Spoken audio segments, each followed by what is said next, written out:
like two different versions of it, right? I'm like, that never happened. Right. Like that never happened. That would never happen. Yeah.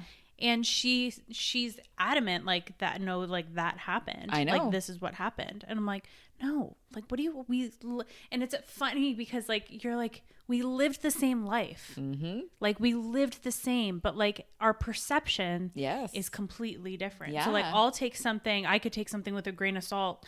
She won't forget about it.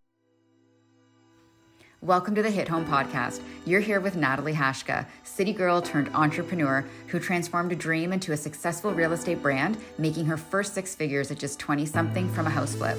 I'm here with my co-host, Layla Anderson. And this is where we come to have raw conversations and build real connections around life, entrepreneurship, personal growth, pop culture, and real estate. We're so happy that you're here and hope that our experiences hit home with you. Get ready for some major realness and some kick-ass connections. We're back with an episode with lots of stats. Oh, okay. We did homework. We did homework, girlfriend. We usually don't Some do that. research. Stop. So today we're going to talk about like therapy. In general? Yeah, in general. And like how all men should be in therapy or? Stop. I mean, I would say that very few men are in therapy, at least that I know. I feel like it's a woman's game. Yeah. Don't you? Yeah. Yeah. I mean, we'll go through the stats and all. I mean, I'm a huge believer in therapy. I don't know how long I've been in therapy for. Like, I'd really have to jog my memory, but I did couples therapy with my ex. Okay. And then I have always had my own therapist on the side. Don't yawn. Don't start.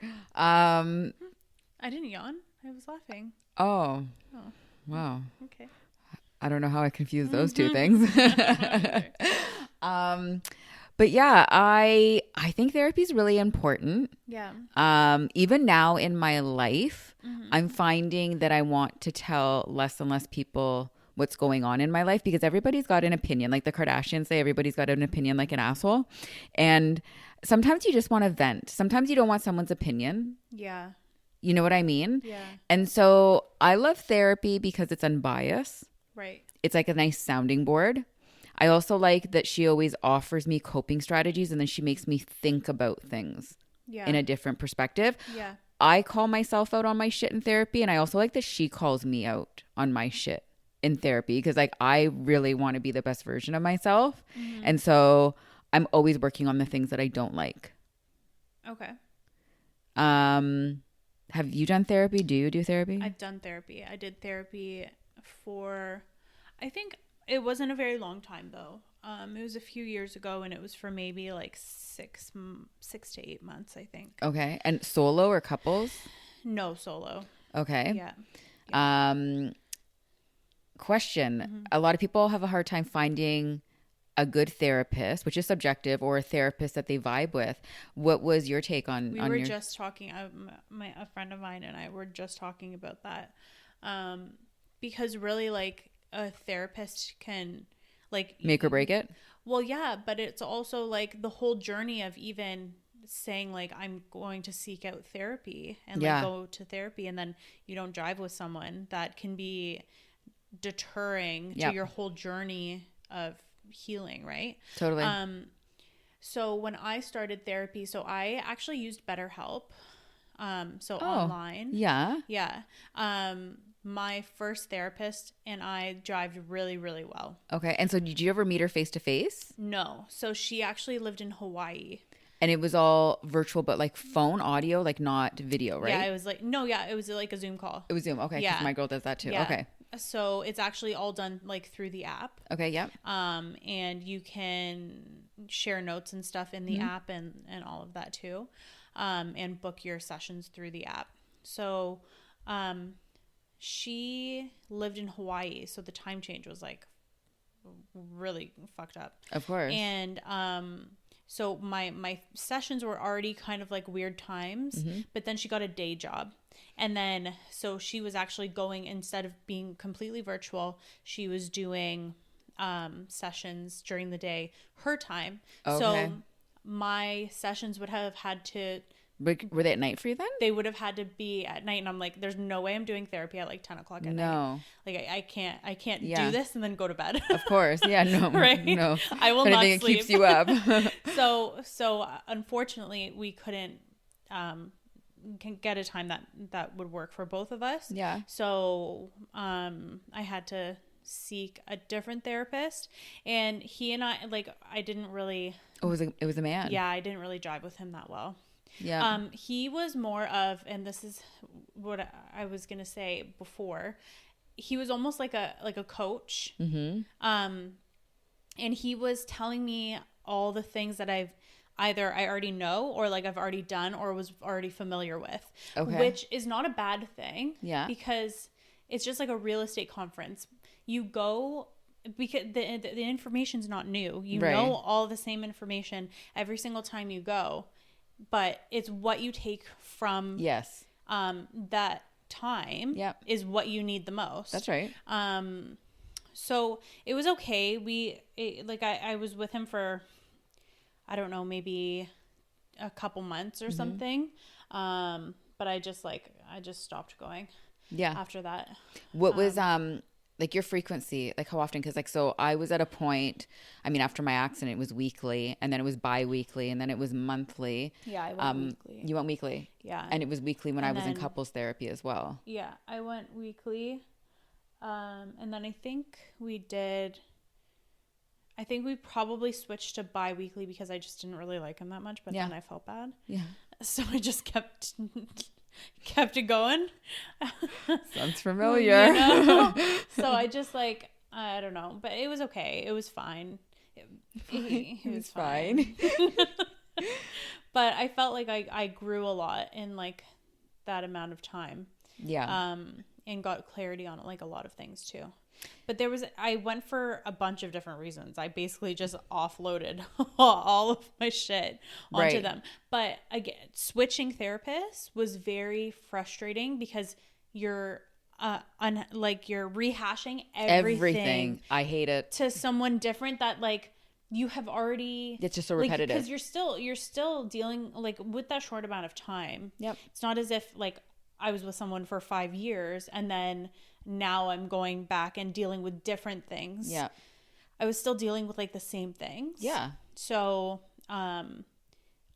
it was like just rehashing the whole thing. And I'm just like, oh, this is like exhausting. Yeah. It's exhausting because you feel like you're not really getting that much progress. That's right. So, yeah. I know, because I was considering changing too. So, okay. So I had one therapist for my ex and I. Mm-hmm. And the main reason that we seeked counseling together was because one of the things that I learned being in a very long-term relationship, and I think now is like super prevalent amongst like all of my girlfriends and I, is like marriage and relationships are weird because you have two people who come together, who have been raised totally different usually, and have different upbringings and different religions. And maybe they had one or both parents in the household. Maybe they come from a divorced family. And subconsciously, I don't care what anybody says, but like we are subjects of the environment that we come from. 100%. Okay? Yeah. And so there were like some real differences between my ex and I, but the biggest thing was he came from a family of 6 siblings and I came from a family of 2. So how we showed and received love, despite the most famous book, The 5 Love Languages, was very different because he didn't come from a house where he could be selfish about that because his parents' love had to be spread amongst 6 kids versus my household of 2. Right. So that transferred into our relationship because his requirements were less than mine. Yeah, that makes a lot of sense. It does. Mm-hmm. And the way we communicated was very different. Mm-hmm. And so those were our 2 reasons. Like, one, we had to learn how to communicate. And it was so cool. Honestly, like, I am so grateful that I took this communication therapy with her because it absolutely has made me a better business person and friend. Yeah. And like, they don't teach you this stuff in school. Like, we should learn how to communicate properly. Oh, 100%. Can I ask you a question? Yeah. So when you went to couples therapy, was he, I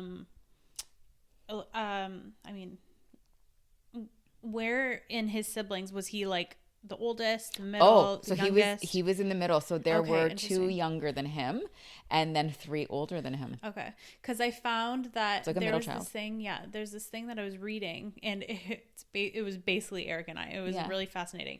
The eldest girl often marries the second boy or like the third boy, and it's like a dynamic thing. Like personality wise? No, like so I'm the eldest of my family. Yeah. And Eric's the second child. Oh, So, I like, understand. Yeah. So apparently there's like a correlation there. Yeah. That like there's like different match levels, and like apparently that match level. So I should ask my sister where like her and Garfield match. Yeah. Because I don't know where he falls. It was really in his interesting. siblings. It was really interesting to read because you don't think about. I actually think he is the second. You don't and think she's about the those. oldest. Yeah, you don't think about those things. But apparently, it's like a. Okay, but what about me though? So I'm the youngest. Yeah, you're the second. I'm the second, so I would go with. We need to research on this. I know, yeah, but yeah, I was That's just cool. Isn't that cool? Yeah. Yeah. So I'm very grateful to go back to that, to have learned that, you know, not only is it like love languages and how we give and receive love, because that's a big thing, right? Often how we want to receive love is how we give love, but that's not how our partner needs to receive it, you know? So like and that was separate. Like I wasn't even thinking as deep as being like, oh, well, shoot, like he comes from a household of 6 siblings and we came from 2. So like, of course my mom could have more one-on-one attention. And of course he doesn't have that same requirement because he never had it before. Yeah. So he can get away with a lot less love and affection from me. Totally. Where I was like, you're not giving me enough love, for fuck's sake. Yeah. You know? Yeah. And then communicating was interesting because it was so annoying every week in therapy because she would ask us something and then she'd be like, okay, I want you to answer and I want him to answer. And then she'd be like, so tell me, what did blank just say? Repeat it. And she goes, no, repeat it. That's not what he said. And so it's so interesting, even the perception. Yeah. Like it's not just 100%. the listening skill of what someone says. It's like, what is your perception? Yeah. And how did you absorb what they said? That's the biggest thing. The biggest thing that's what I've learned is Yeah. that even just like my sister and I growing up, we've shared stories and It's like 2 different versions of it, right? I'm like, that never happened. Right. Like that never happened. That would never happen. Yeah. And she's adamant like that. No, like that happened. I know. Like this is what happened. And I'm like, no, like what do you, and it's funny because like, you're like, we lived the same life. Mm-hmm. Like we lived the same, but like our perception is completely different. Yeah. So like I could take something with a grain of salt. She won't forget about it, or That's vice exactly versa. it. Yeah. So it's like, it's crazy how like, even just like core memories, like, and what we can erase, which I learned through therapy. Like that's fucked up. it's so messed up through trauma how you can actually block and erase things that have happened. Yeah. Your So mind is crazy. like protecting you. Yeah. When I went back therapy later in life, it was after the accident. I did not want to go to therapy. Like if I was a dog, I would like put my brakes on, you know, like stiff legs and like not wanting to go into the vet kind of vibe. Yeah. But like I did not want help. I mean, I guess I was in denial. The first step is like, you know, acceptance. And it took a long time for me to accept where I was and like what had happened to me with the accident.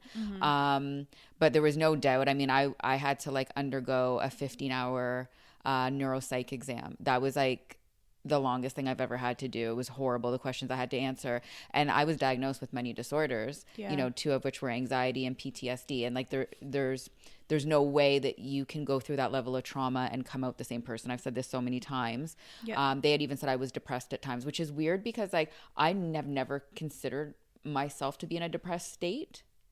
But again, like, I don't know. Right? It's so hard the way that they do these clinicals and what they ask you. It's almost detrimental to your mental health. I know. Sometimes, and I can understand why people are so against therapy too, because like, and I think my mom would attest to this because my mom's like, please, like, you know, we didn't have this and my mom in doesn't our do day therapy or whatever, right? Yeah.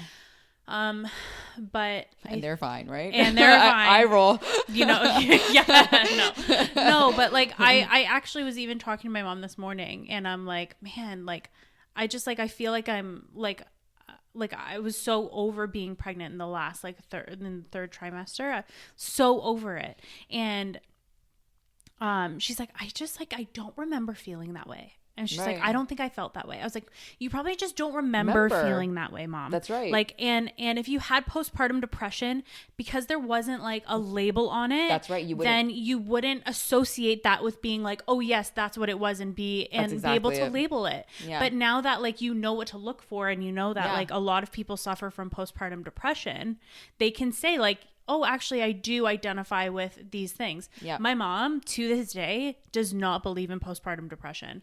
She's like, a lot of people don't. Everyone goes through that. Yeah. Everyone worries about if they're being a good mom or not. I'm like, Mom, it's so much more than that. It's a hormone chemical imbalance in your body. It's not you're going to worry for the rest of your life about your kids. You know, but there's like, something that's like comforting in that generation to me.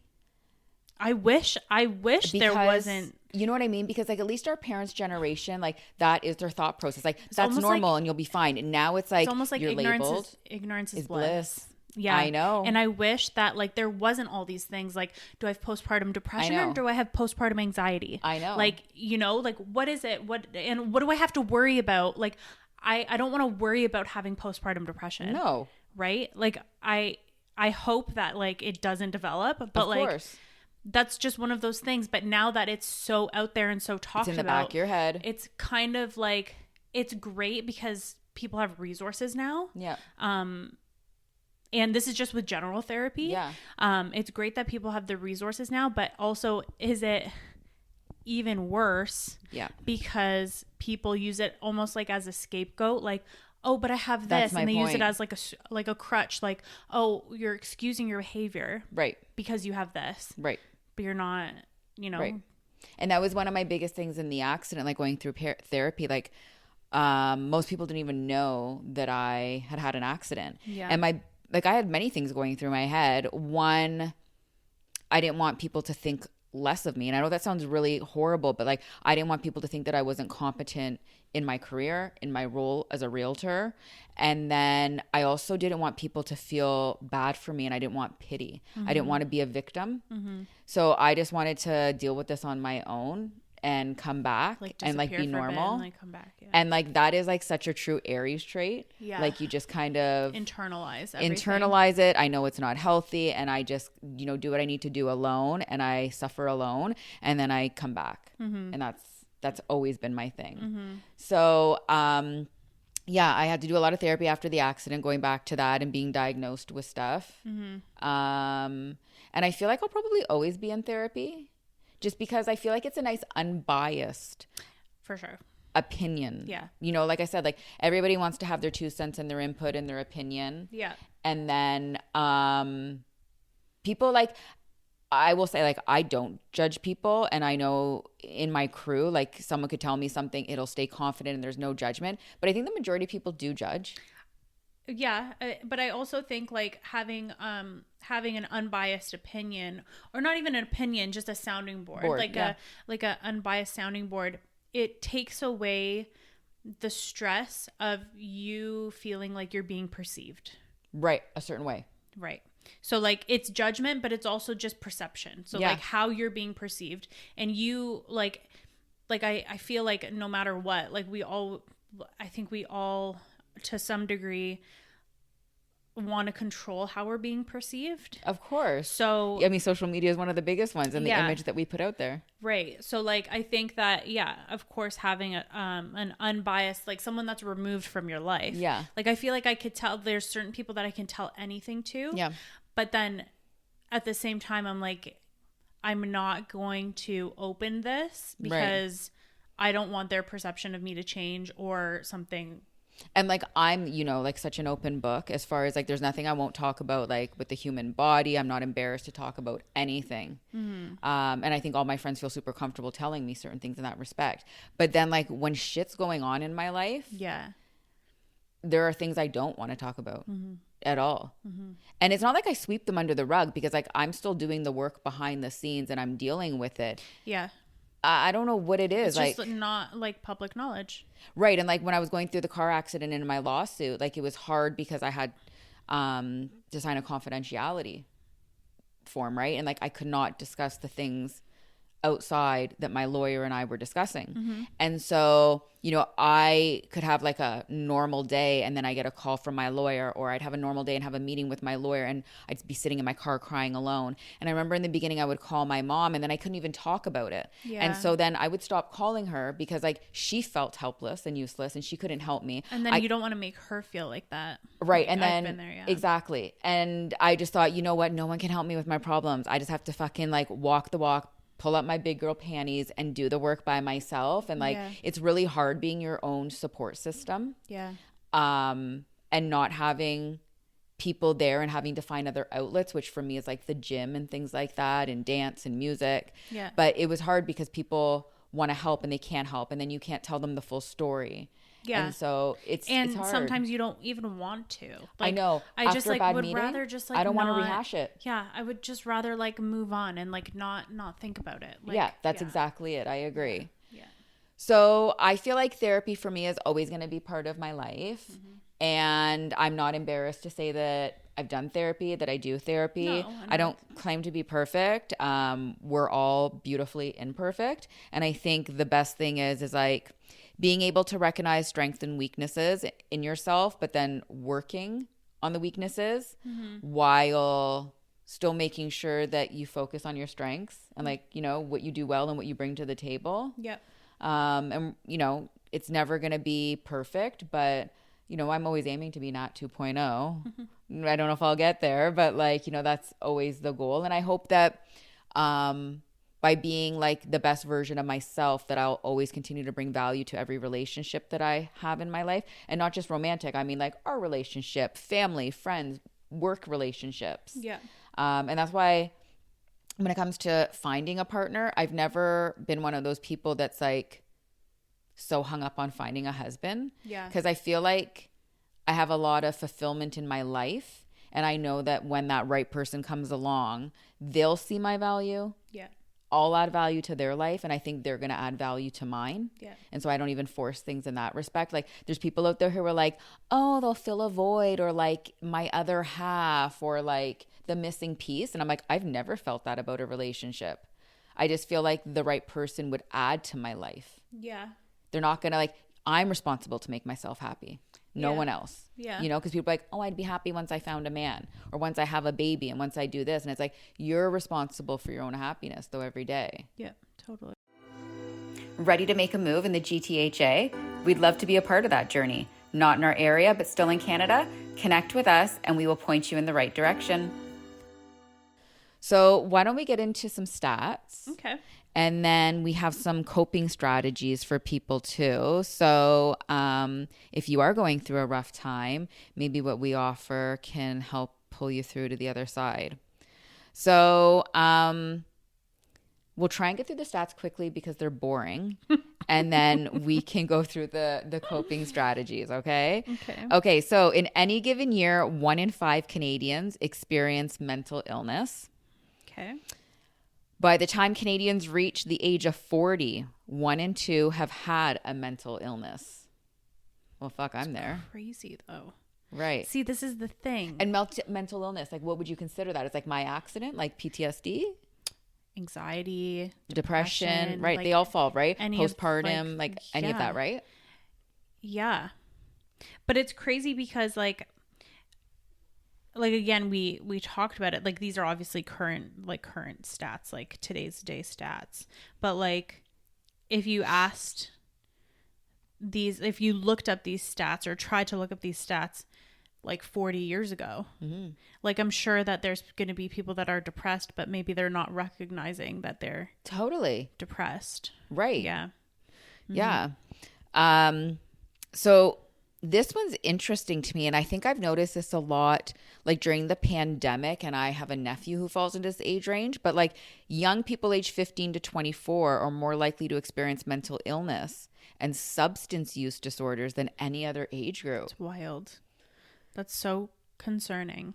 And it's like, what the And heck is sad. it? Social media? Like, what are the Yeah. pressures? Yeah, I feel like, yeah, it's scary. It's Right. scary to be a kid. I know. Like, really scary to be in that age group, especially with like it's high school, it's university, it's Yeah. comparison, culture. Yeah. And that it's scary to be in that It's also age group. like, I know like we grew up with like the supermodel generation, but it's so different now how these young people are using filters, and like nobody feels like, I never feel attractive enough for social media ever. You know that about me. And it's like these people are always trying to be like super thin, and they're looking at the Kardashians, and they're looking at, oh, there's just so much more. Like before we had, what did we have? We had Kate Moss and like the Right. Spice Girls. Like, no, I know. So it was just you know, like, it was yeah. like to But be now skinny it's like, and yeah, big boobs, right? yeah. But And now, blonde. That was really it. Like yeah, back in the day. But like now it's ridiculous. yeah, it is. It's crazy. Yeah. 39% of Ontario high school students indicate a moderate to serious level of psychological distress, symptoms of anxiety and depression specifically. Like that's over a third of people. Oh my gosh. Men have higher rates of substance use disorders than women, which I could totally see that. While women have higher rates of mood and anxiety. So I agree with this because I'm definitely moody, and I am a very anxious person. I hide. I'm my medical team says I'm a high functioning individual. So like you would never know I have the level of injuries or the things that I suffer from.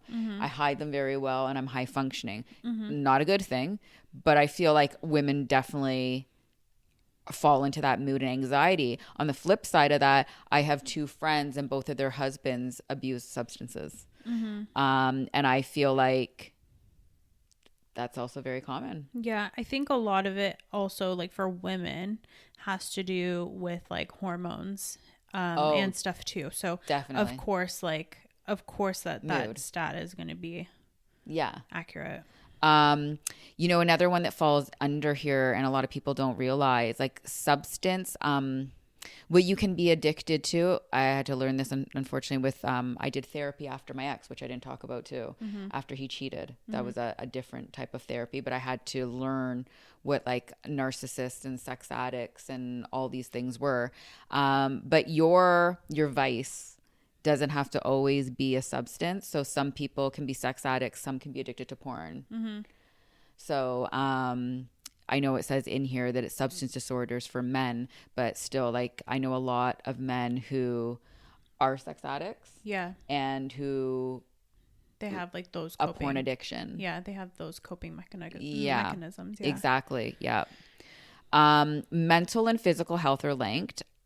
This is why I work out. It's always been about my mental health over physical for me working out. People with long-term physical health conditions such as chronic pain are much more likely to also experience mood disorders. I can attest to that after the accident. Conversely, people with a mood disorder are at much higher risk of developing a long-term medical condition.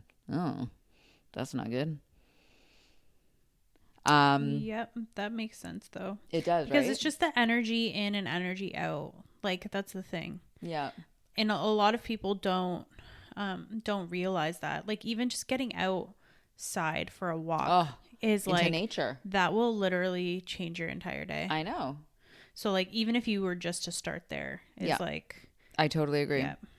Yeah. People with a mental illness are twice as likely to have a substance use disorder compared to the general population. At least 20% of people with a mental illness have a co-occurring substance use disorder. And like what came first, the chicken or the egg? I know, right? Honestly. Right. Because it depends on what you're taking and like all of that, but I've seen it time and time again. Right. One, like they go hand in hand. And that's which so it's super interesting. My sister and I have talked about this in the past. When I'm happy, I'm usually heavier in weight or overweight. When I'm miserable, I'm usually my leanest and like most fit, which a lot of people think that's interesting when I say that. But when I'm unhappy, the way that I cope is to take crazy control over the things in my life that I can control. Yeah. And a lot of people don't know this about my personality. My first coach told me about that. So we have an addictive gene in my family. My father was an addict. And I was always worried if I had that mutated gene. And I think that's why I stayed away from drugs and alcohol, to be honest. And then my first coach, I was like 18 or 19. And I remember he looked at me in the gym one day and he was like, you have a super addictive personality. And he was like, look at you here and what you're doing, like bodybuilding. And I didn't even realize that. And I can tell you now, and like even people that I date, what I do day to day is not normal. Tracking food in an app, weighing food, tracking macros, working out. I joke when I'm like, oh, I worked out 3 or 4 times today, but like, no, like you make me tired. Like I can't even read the things that you do. It could be a problem, honestly. But like when I'm unhappiest and I feel like I have no control in life is when I really hyperfixate and well, we talked about that in another episode. Like even just after your car accident, right? I said like, do you think that the way you you are so insightful, the way you are now? I know I'm just, should be a therapist. The way you are now and being able to control pretty much everything day to day, right? Other than the things you can't control, obviously. Right. I think that has a direct correlation to totally how traumatic happened that you had no control over. Yeah. And like even with addictions and what we're talking about right now, some people will abuse food too. It's not just substance with and like binge. Yeah. Right. And that's where I'm getting at with my long tangent is like, people will abuse food as well. Yeah. Okay. The next one here. Canadians in the lowest income group are 3 to 4 times more likely than those in the highest income group to report poor to fair mental health. I mean, that makes sense, of course. Studies in various Canadian cities have indicated that between 23% and 67% of homeless people may have a mental illness. I mean, well, like obviously, I know. Like I'm not saying obviously like you have a mental illness and now you're homeless. I'm saying like, of course, like if I were homeless and stuck in that situation, I would be depressed as fuck. Like, well, yeah, like I, of course, you're never gonna like, it's not human nature to put yourself in that situation. No. So a lot of that, of course, is going to come from some sort of mental illness. Yeah. And I mean, like I've openly spoken about my family on here and like my father was homeless and he didn't start out that way, but his addiction got him there. And I don't know much about it, but I mean, I would assume his vice was larger than him. And that probably led to, I'm going to assume, financial issues and got him homeless because he wasn't homeless to start. Yeah. But the addiction was there first. Yeah. And so the addiction monopolized the rest of his life, Yeah. And so was there mental illness there to get him on an addiction, or was it just an addictive gene? I don't know, right? Like, but again, it's like what came first, the chicken or the egg? Yeah, exactly. Like they're correlated somehow, and it doesn't really matter which came first. That's exactly right. Yeah. Okay, so 1 in 10 Canadians have been experiencing high levels of anxiety and or depression. Those indicating feeling high anxiety was 7% just before the pandemic and now sits at 11%. 1 in 4 Canadians will receive a lifetime diagnosis of anxiety. Oh Lord, I hope that's not me. Are you anxious? An anxious person? Because I wasn't until my accident, and I hate that I'm anxious. So I wasn't until there was a work colleague that passed away. That I don't know if I've shared this story with you or not. I don't know. I know that you said that something tragic happened to somebody. Mm-hmm. So the reason I started therapy was for PTSD. Okay. And because I actually... after he died, I actually ended up finding him, at work, and he, so after he died, I was like in shock, like it was fucked. Like I would never, wish it upon anyone. No. And I went to my family doctor and he just like gave me antidepressants. I know that's what they do. He like basically didn't even look. He's like, are you sad? Are you this? Are you that? He didn't even look at me in the face. I know. So I never had anxiety before that. And now it's like every winter, like when it gets cold, because he passed away in the winter and I found him in the middle of the night. Every time it gets cold or starts to get cold, that it takes me back like to that night. So like, because was it really cold the night you found him? Yeah, it was it was January. Oh. Yeah. So it was fucked. Like we can maybe talk about it on another episode, but it was like one of the worst things that like anyone can experience. And like, I feel for his family and that, but, like having to go through that, like not previously having any anxiety or anything or any being familiar with any type of depression or anything before that was like, but then after, the anxiety like stayed for a while. Of course. So, started therapy because of that. And then it snowballed into, all the other problems that I have in my life. Join the club. But no, I never had it. So I wouldn't say I'm generally an anxious person. Yeah. I'll usually just go with the flow type of person. Yeah. Certain things will make me anxious, but nothing. It's not constant anxiety. Right. So mine is constant. Yeah, no. So like, I feel like I'm like buzzing on the inside all the time. Yeah, no, I don't feel like that. Yeah. And it's hard. I'm like very chill on the outside. So it's interesting. It's not, I don't give that vibe off, but on the inside, I'm like, I feel like I'm jumping up and down. Yeah, no, I'm not that way. Yeah. It's not fun. Yeah. Okay. What's the next one here? 1 in 4, 24% of working Canadians report experiencing burnout most of the time or always. And in some professions, it's much higher. I mean, I experience burnout. I have said behind the scenes, I feel like I've been burnt out for over a year probably now. Well, just like look at our economy. I know. Do we have any other choice but to work until we're burnt out? And like, honestly, I had a conversation in the last week with a friend of mine because she was talking to me about taking a day off. And it was one of my religious friends. And she was saying how, like, even Jesus took off Sundays and like, you're going to feel more rested and all of these things. Yeah. And it's like, people don't understand real estate though.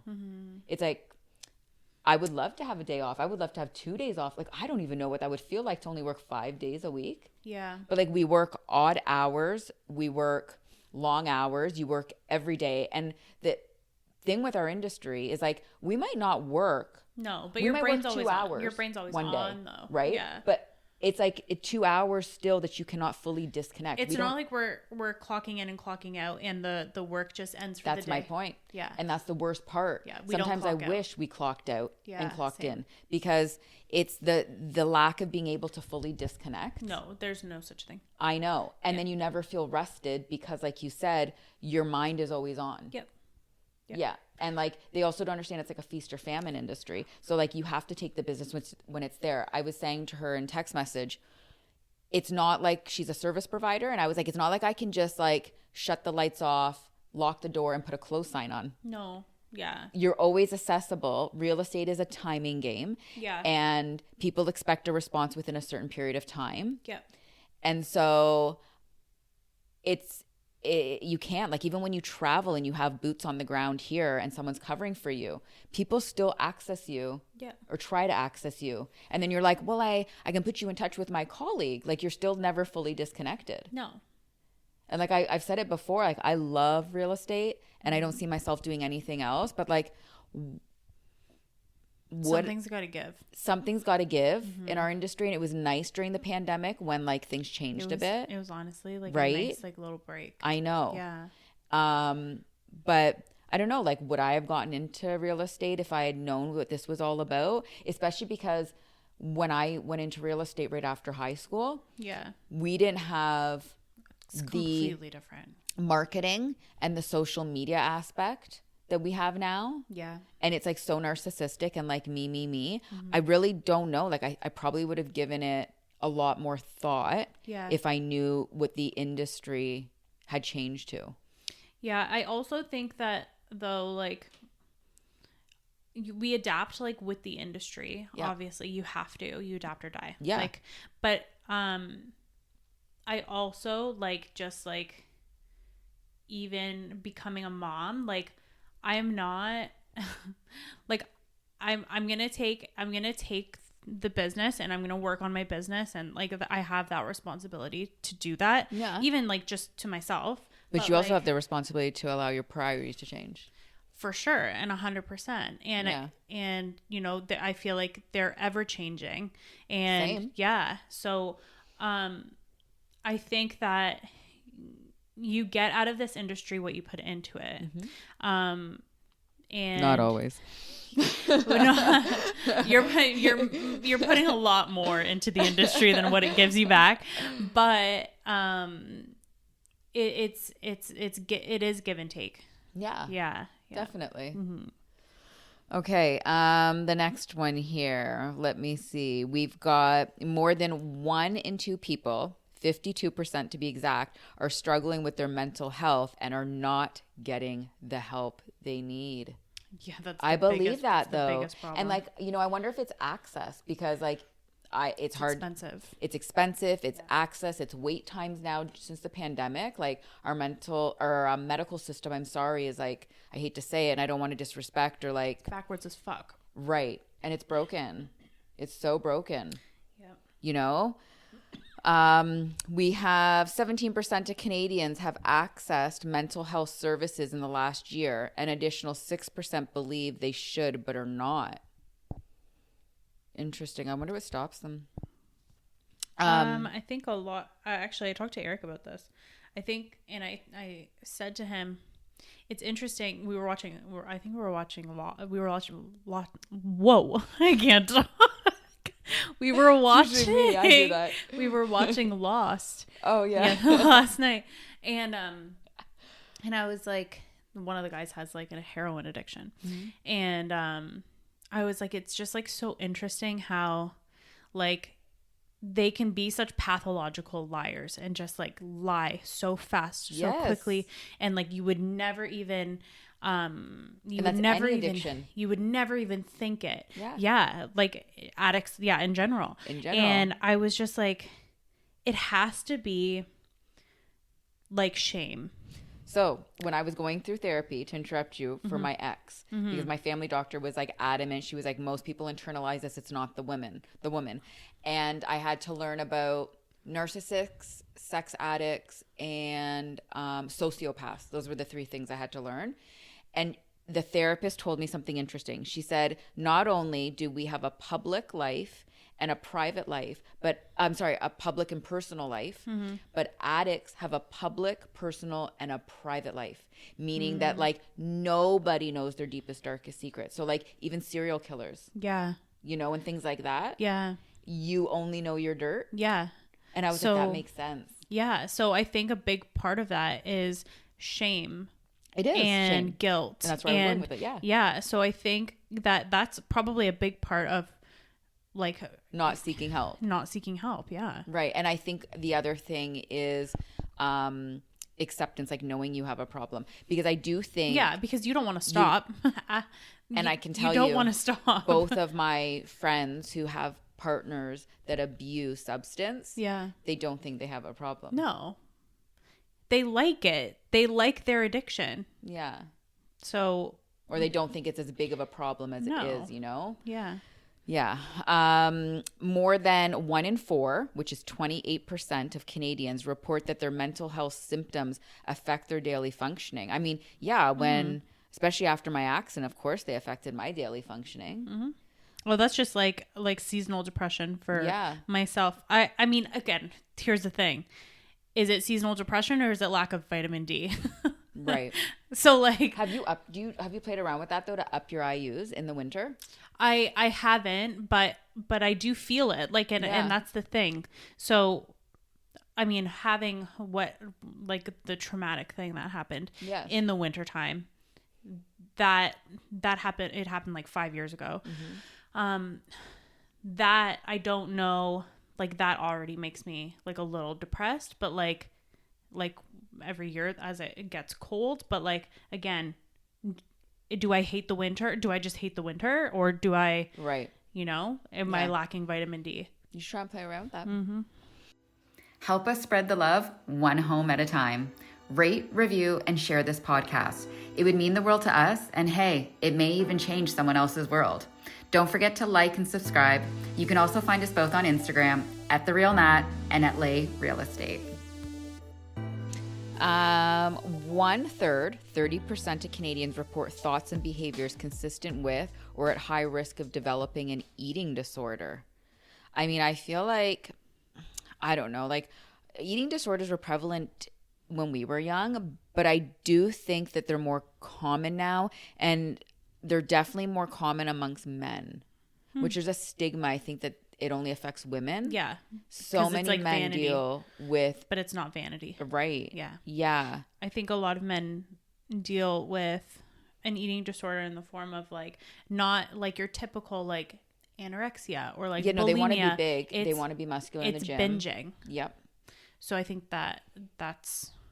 Because like if you talk to any guy that is muscular and fit, and this is like my world, they'll tell you it's because I was the scrawny kid in high school, or I got beat up. Mm-hmm.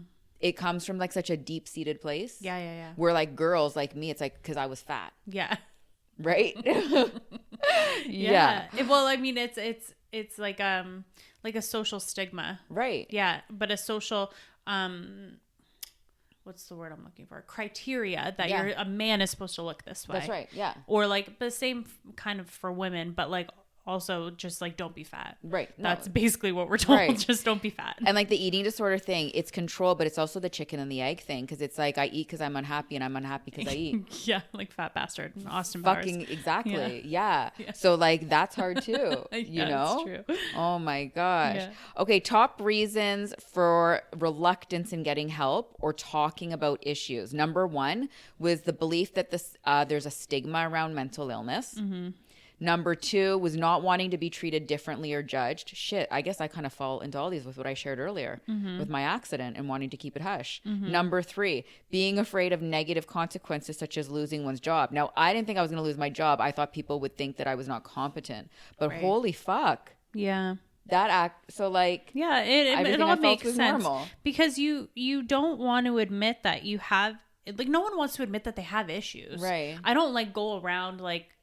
my city and be like, hey, did you know that I suffer from PTSD? And that I'm fucked up. Yeah, I'm fucked up. like honestly, like everyone's fucked up. That's the thing. That's the thing. Everyone's fucked up. Everyone can benefit from therapy, and sometimes it's just not accessible to. I think that's the biggest issue is that it's not accessible. And you also have to be willing and open. Yeah. But I think if it was more accessible, people would be more willing and open. Yeah, perhaps. Yeah. Or maybe like episodes like this will help people. Yeah, maybe. Yeah. Okay, so the fun part, coping strategies. What the fuck can we do about all this shit now? Oh, I don't want to do anything. I just want to go to bed. Oh, I just want to eat. I'm kidding. That makes my problems go away. Like you have like 7,000 things to do on your to-do list, and you're like, so I took a nap instead. Like that's me. Like I'm sleep. I tell my mom all the time, sleep would solve the majority of my problems if I just got more sleep. Yeah. Okay, so the first one here, mental, emotional awareness, I'm sorry. The first step to using your coping strategies. So before diving into any methods, it's important to identify what exactly you're feeling. Recognizing your emotions and what triggers them is the cornerstone of emotional intelligence. Mm-hmm.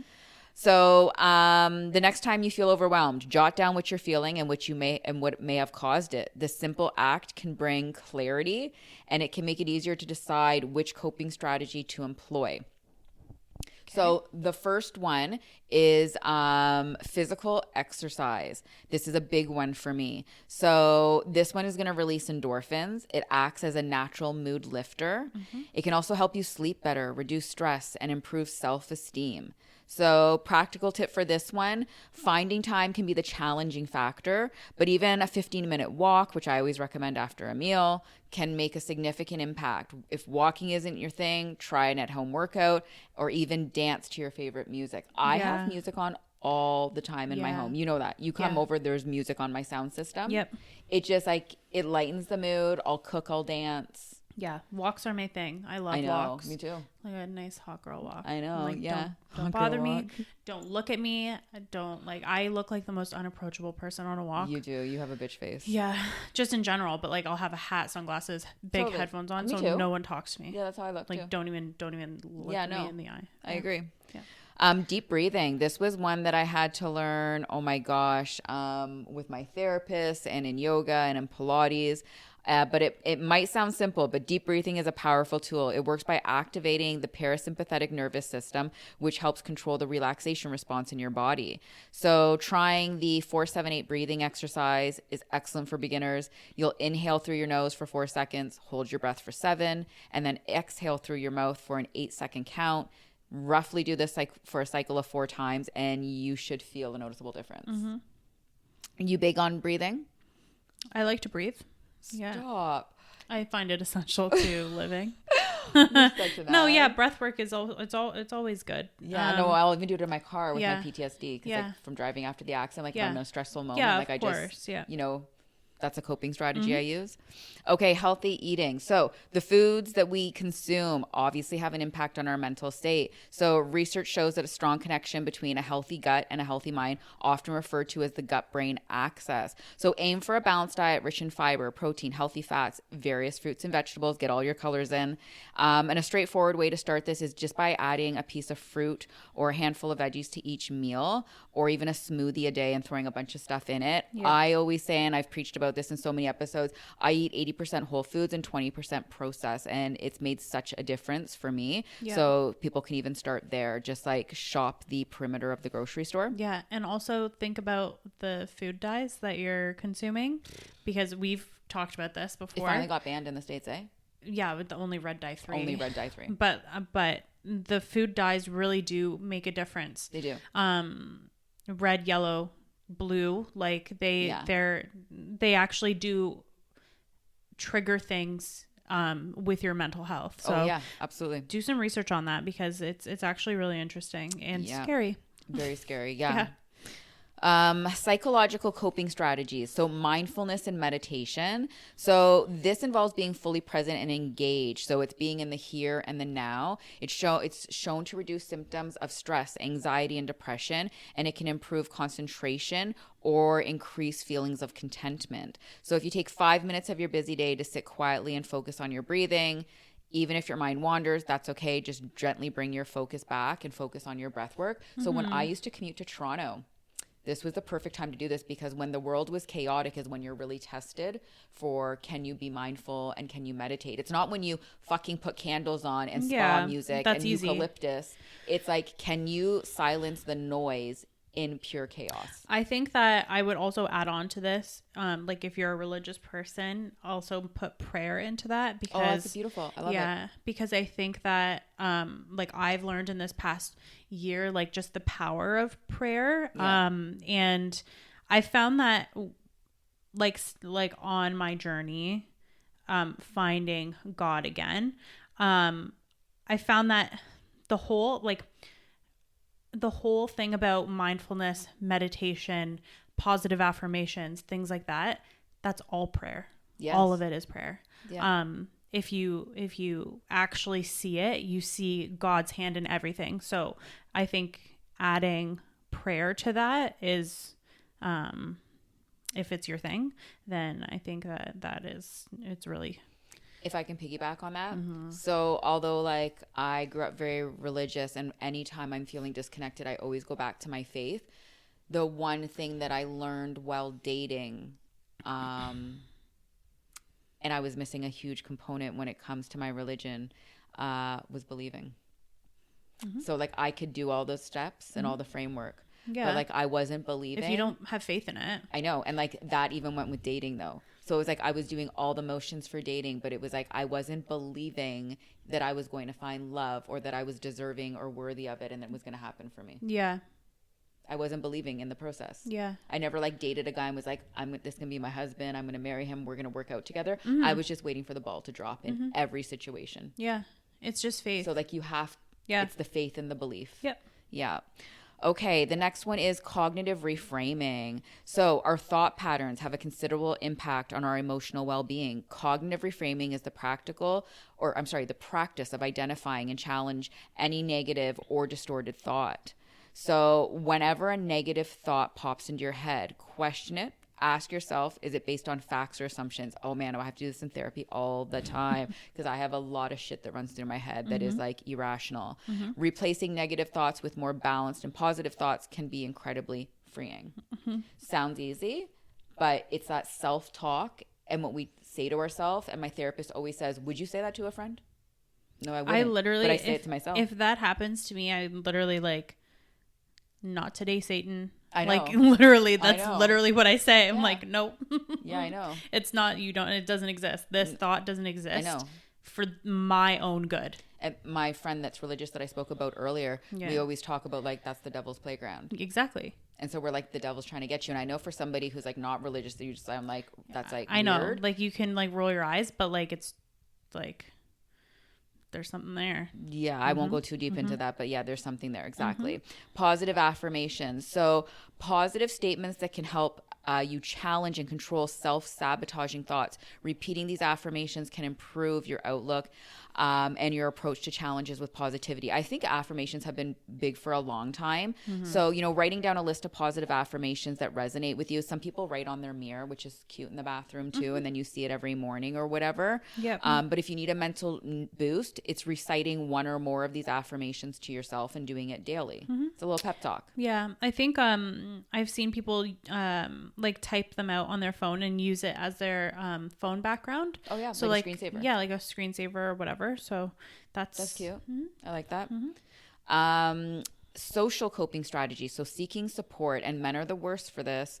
Having a reliable social support network can be a powerful buffer against stress. Friends, family, support groups all offer emotional support, also offer fresh perspectives, and even practical advice during challenging times, if that's what you want. Like I said earlier, sometimes I just want someone to listen to me and not offer anything. Yeah. But regardless, like seek what you need and have people around you to support you. Yep. Bottom line, like don't isolate yourself when you're going through a hard time. I always do that. So it's hard for me to say that here and when we're trying to give advice, but you should be reaching out to someone that you can trust. Talking about it can oftentimes help so much, just to talk about it. For sure. Yeah. Setting boundaries. Ooh. Learning to say no is so empowering. Remember, no is an answer, people.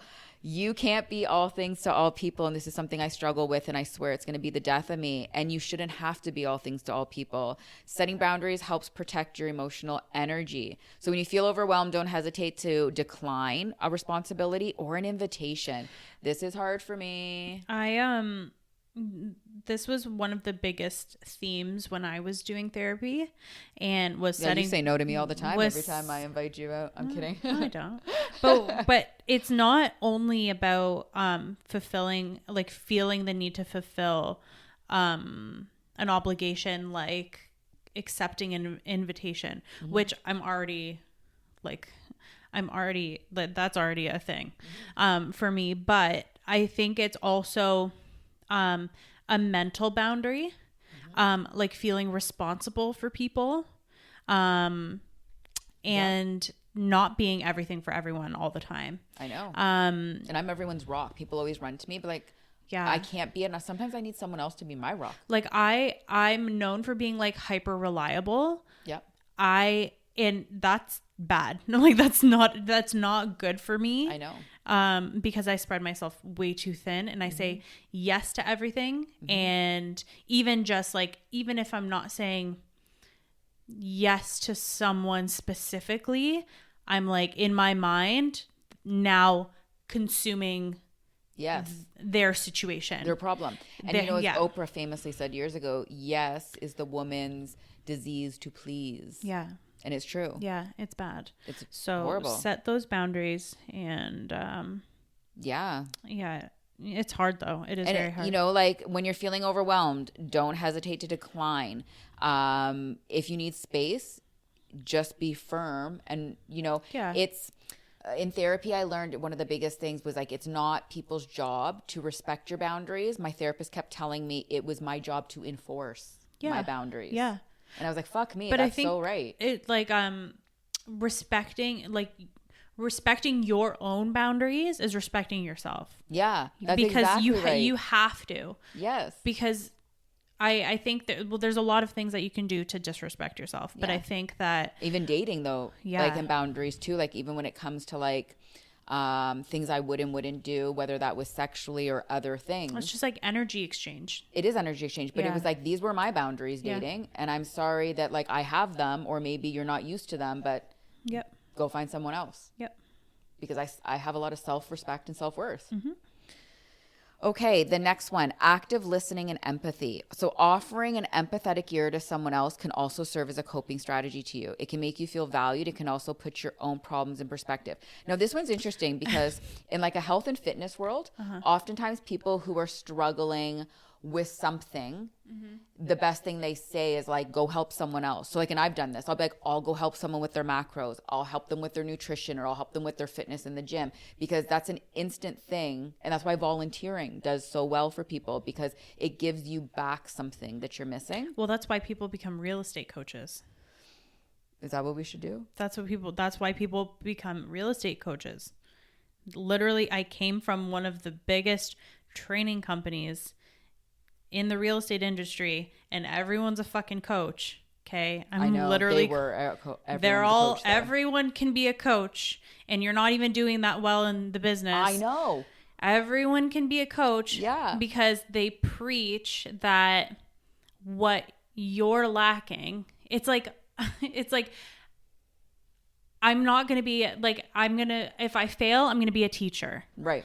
And if I fail at being a teacher, I'm going to teach gym. Like, you know what I mean? Like, it's not everyone can be a coach. So like, no. And the whole thing, active listening, I think that can also be detrimental to your boundaries. Yep. So just like as like an empath, like you have to make sure that you are keeping your boundaries in place while you're doing this. You and I are empaths, and we attract narcissists.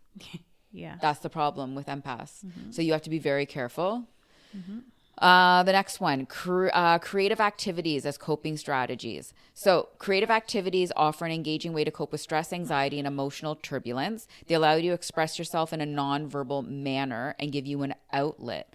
So the first one, drawing and painting. Artistic expression helps, obviously, incredibly for therapy. If you're not a trained artist, you can create something, whether it's like something tactile, but it allows you to disconnect from digital distractions and tune into your feelings. So like use your hands. Yeah, use your hands. Exactly. So you don't need to be an artist. You can get a canvas. You can do oil painting to get started. You can do a sketchbook, watercolors. Like there's so many things you can do. But just find an outlet regardless. Writing is another one. So this often I think people would think like journaling, right? But it could be poetry. It could be writing a short story. It could be self-expression through clarity. So next time you're feeling overwhelmed, you can take 15 minutes, jot down your thoughts, or just write freely. But just get, your pen to paper, I guess, and get out of your head, so to speak. Yeah, it does help, Music. This is a big one for me. So no matter like what you're listening to, if you're playing an instrument, composing, it can be profoundly healing. So it offers different emotional experiences. Creating different playlists. I do this all the time in my Spotify. Sad ones, happy, tranquil, but have a playlist that corresponds or correlates to how you're feeling for that emotional experience. Reading. I know both of us like to read. A good book can be a unique form for your health and for stimulating your mind. So reading can transport you to a different world and offer new perspective. So it's almost like fantasy, right? You're escaping. So with this here, keep a book that piques your interest nearby at all times. When you need a break, delve into a chapter or two, divert your mind, and then hopefully, it'll offer like a bit of a sense of adventure too by getting into a little bit of fantasy and into a book. We've got a couple more here, guys, for you, and then we're wrapped for this episode. We got crafting is the next one. So this is all you, girlfriend. This is my problem. Gosh. I like hyperfixate on things, and I'll just like if I get like a little sad, I'll be like, you know what? That sounds like a really good idea. Yeah. So like last year it was knitting and crocheting. You've been baking a lot this year. Well, last couple of months. Yeah, like every other woman on the planet has decided to make sourdough, and like I am just a sourdough queen now. Such a good bread for you though. So yeah, no, I find that if you're able to like do something that create like it involves very little, not even little, like it just like triggers things like in your brain that like you don't normally access on an everyday basis. Like learning a new project or something, or starting a new project and learning a new skill. That definitely helps. Yeah, so like whether it's knitting, woodworking, do-it-yourself projects, baking, whatever it is, but crafting can be meditative, and it involves repetitive motion, so it allows you to zone out, like what you're saying, and allows you to tap into a different kind of axis of the brain. Yeah, I would also like have like a little bit of a warning though, because like learning stuff like that can be extremely frustrating. Yes, it can. Like I almost ripped my hair out. Yeah. Like starting to knit and crochet because Yeah. there was one stitch I couldn't figure out, and it really pissed me off. Well, And of course. I would waste all day. It's like almost like those Zen gardens, like, you know, when you like do those things and then you erase it, and that's supposed to be therapeutic. No, it just pisses me off. For me at all. Fucking pisses me off. Yeah. So putting it all together, a balanced approach to coping with with coping strategies.